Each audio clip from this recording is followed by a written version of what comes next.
Les plantations dans les colonies nécessitent une main-d'œuvre importante. Or, suite à la conquête des colonies, les 2 tiers des Amérindiens ont été décimés à la suite des combats et du choc biologique qui a suivi la mise en relation des Européens et de leurs microbes avec les Américains. C'est pourquoi les Européens ont recours à l'esclavage pour exploiter les territoires en Amérique. Or, l'esclavage des Amérindiens a été interdit en 1550. Les Européens se tournent alors vers l'Afrique noire. En effet, les Européens connaissent le réseau de la traite négrière organisé par les musulmans d'Afrique du Nord et savent que l'Afrique offre une réserve de main-d'œuvre importante.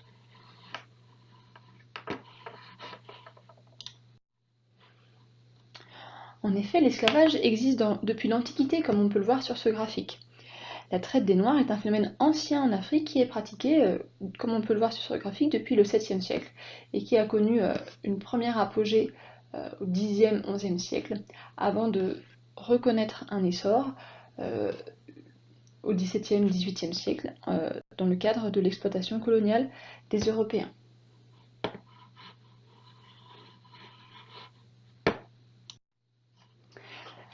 Ainsi, les Africains, eux-mêmes, organisent la traite négrière à travers le Sahara, comme on le voit avec les routes transsahariennes qui viennent fournir l'Afrique du Nord et également l'Europe en esclaves, mais également à travers la mer Rouge pour satisfaire les demandes du monde arabe.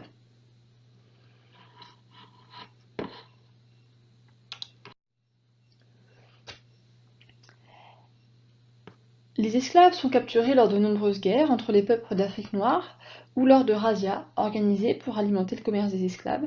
Ils sont ensuite vendus dans des marchés, comme l'illustre cette miniature, dans le monde arabe par exemple ici.